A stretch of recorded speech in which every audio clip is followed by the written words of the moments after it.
All right. Well, it seemed like a bit of a mini vacation. For the thing. Oh, I know the thing. The boy. The boy's not the BOY is. What's up with that? Something about a real job or something. I don't know. Real job. This is a real job. I don't know. Well, that's what I try to tell him. But a life experience, I guess, is what he's gaining right there. Perfect. All right, hello everybody. Welcome to Progressive Auto Sales Arena. As always, I'm David Burrows. Who are you again? I'm Jay Peckham, and that's David Burrows. Nice to meet you.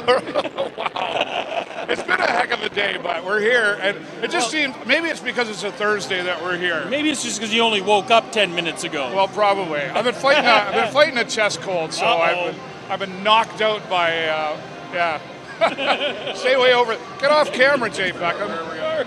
All right. Well, here tonight, of course, the Sarnia Sting playing host to the Barrie Colts. We were just talking before we started the camera about these two teams, fairly even in their divisions, but Barrie's standing a little bit higher overall as they're in 8th and we're 15th. But they've only got one more win than we do, so yeah, I mean, it's it's we're even.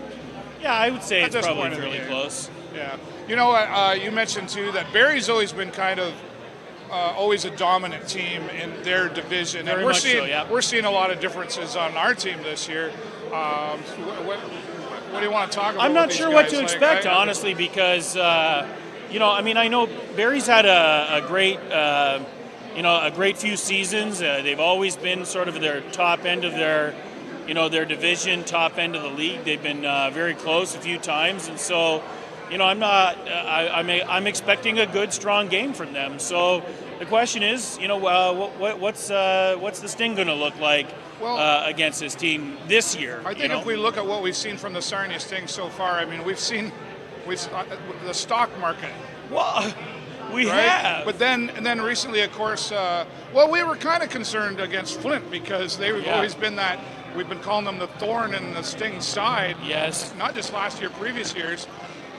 Did okay this year, sort of. We were leading 3-0 to one game. We did come back to win, which is we did. We did. And went 6-5 overtime. Yep. And you know what? I mean, and it's funny. I mean, this is another one of those cases where. I don't know. Kind of funny, weird. I don't know. Whatever. We typically, if we characterize it over the last few years, we've typically played really strong against the top teams.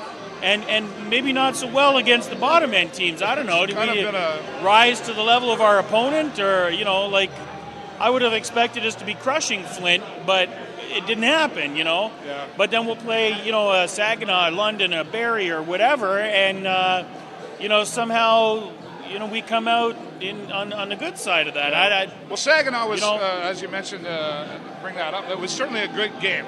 We saw some really good hockey there. It was back and forth. Of course, we ended up dominating. Well, you did. I wasn't here. Right, but we saw really good hockey. Yeah. And post-game talking with David Legwan, that was something that just came up regularly. Even when we were down at one point, the conversation he said in the locker room was just, guys, just keep playing hockey. Just keep. Sometimes you just, even when you're down a few goals, it's working. We're just not quite all the way there yet. Well, and you know what? And that's a good point. I mean, and we maybe don't talk enough about that as much, but hockey really is a mental game. I mean, you can teach kids the skills, and with practice they can get the experience, and you can work on their physical conditioning and stuff like that. But you know what? If their head's not in the right spot, their game will go to bleh. Yeah. And but on the other hand, if they are in the right spot, things go well. So I think it's one of those things where you don't want to see them get too down on themselves, right, just because they're down on the scoreboard, because at any given time, with the right attitude and the right sort of combination of forces, all of a sudden we got a good game on the go. And a lot of this is really how do you keep your head in the game when you're maybe behind on the scoreboard, and the mindset I want to is see that be better this year. Mindset is certainly a strong point at any age level. Absolutely. For anything you're doing. But I wonder sometimes, is it easier to teach that to young folks than it would be to, say, a higher level of older people who know everything? I can't use my own kids as an example because I'd have to get them off the dang video games first. Yeah, well, but even that kind of a thing though. Like if you're playing a game, right? Just so I'm helping you kids out focus. there. Yeah. It is. There's focus. There's Thank a mindset. you for standing up for them. Yeah. Well, it's kind of part of what I do too. So. Well, yeah. But there is that 100%. that level of what's trainable. You got to be coachable, but you got to be trainable. Yeah, 100%. And that's part of that. Absolutely, huge part of the game. So, is that when we've seen the Sarnia Sting struggling? Do you think that's the major player in the struggle, or is it just the hockey skills, or what's more dominant there? Well, I mean, I don't know. It's hard to say because I've seen both things happen. Yeah. I mean, it wasn't only a season or two ago we saw, we were down by 5 and came back to win this stinking game. So it is possible to turn it around. But then we've also seen, you get one bad call by the refs, and all of a sudden refs don't you're in make that bad calls. funk, right? You're, or they make a marginal or maybe a questionable or maybe an arguable call. Maybe but either way, a fan differential call. A fan differential call. Yeah, let's go with that. But it can turn the tide in the game, right? Yeah. It changes the mood of the game, and all of a sudden, where we probably have been playing strong, all of a sudden it's, whatever that mindset's lost and that drive is gone. And sometimes that is hard to come back from. But, I think, I've said it before, and I'll say it again, that the first probably 5 minutes of the game will probably tell a lot about what we're going to see for the rest of the hockey game. Yeah, well, I mean, the mindset, we can do a whole show on that. But, I mean, overall, we don't talk about the fans in this.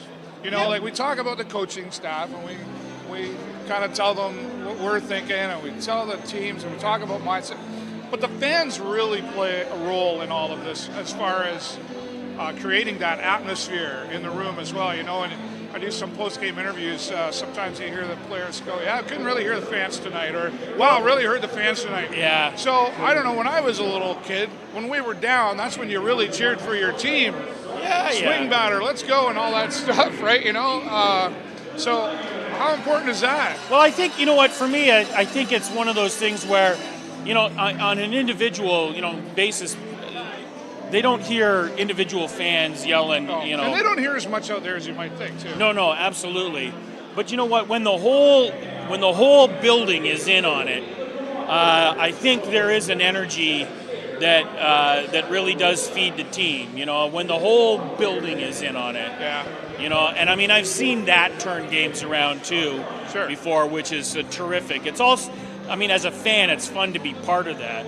Certainly. Well, the wave and everything. Yeah. But I'm talking about when you're down. Yep. And, okay, we can yell at referees and whatever we can do. I would never do that. Not on camera anyway.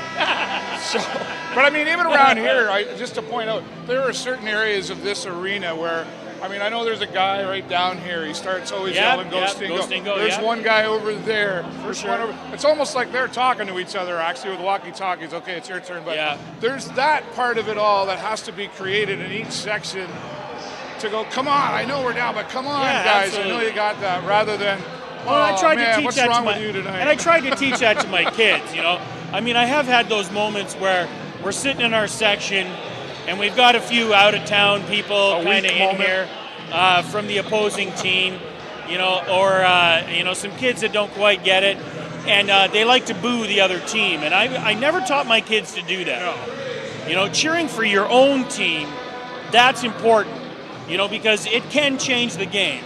Certainly. And I think that's important. You gotta, as a fan, you want your team to do well, but you also have to recognize when the other team does something well too, and booing the other team is really not the level of that does a good goal.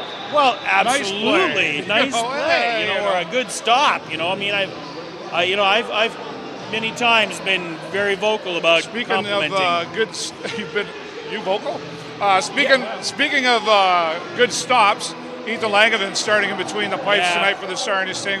But let's point out too, like Aiden Hughes last week, played a fantastic game against Saginaw Spirit as well. And you know what? Again, like I said, the goaltending is for me just one of those undetermined things right now. I think it's pretty obvious. Because it's hard to count on a great game because they're not at that level yet. I don't think. I do think they all have the potential. Certainly. You know what I mean? On any given day to really turn it up and have a great game. But as we've seen, Ethan, one of our younger goaltenders, he really has been a little more consistent than most, and I think that shows up in the terms of the number of starts that he gets. I think a good year of seasoning, and I think next year and probably the year after, he's going to be a great goalie for us. I really do. Yeah. But right now, it's still that we're just not sure. Well, people are inquiring minds want to know. Right? Absolutely. Speaking 100%. Of starting things off, somebody we're seeing start things off tonight is Justin McCombs. Yep. Is going to be out there. We haven't seen him start on anything yet this year. No, he's always sort of been there. Like I've seen him on the ice, getting a fair amount of ice time off and on. But it's nice to see him starting. I think it's a good choice. I think make no bones about it. I mean, we have a fairly young team right now, and I think given some of these younger guys, giving them a little bit of recognition for a couple of games well played by putting them up in the starting lineup and giving them the chance to really shine, I think that's a very positive move, and it's a good coaching move. So let's see what happens. All right, and I want to point out too, as our Sarnia Sting's starting to come out here, Kelton Hatcher has really been showing up a lot this season. Yeah. Finally got his first OHL career goal, and then he got his second. Right, yeah, I guess he just needed that one to, I don't know, light the firecracker or something like that. Let's see what happens. You know what? Yeah. I think Kelton. I'll be honest. I think.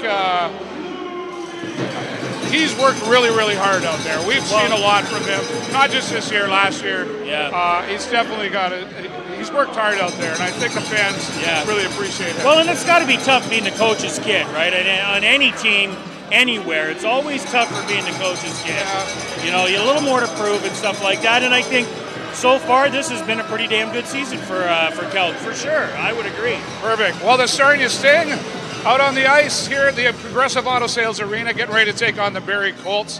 And we're going to see what happens out there. We'll keep you updated. Coming up first period, I don't know who we have yet. We might have a special guest, or we might have you back. Well, don't do me any favors. No, we usually have the charity here, but I'm not sure who that is yet. So we'll see what happens. But Jay Peckham, as always, will be back at some point. To give us an update on what he's feeling out there. That'll depend on the scoreboard. We thank to all of you for watching us. What? I can't even talk. I know. Why don't you say what I would normally say? Ready and go. For my friend Dave Burrows, he doesn't know either. I'm Jay Peckham for the TVSN, the Video Show Network. Stay tuned. And for my friend Dave Burrows. For the show live on location, I'm David Burrows and my friend Jay Peckham. For the show live on location, I'm Jay Peckham and my friend David Burrows. Go Stingo.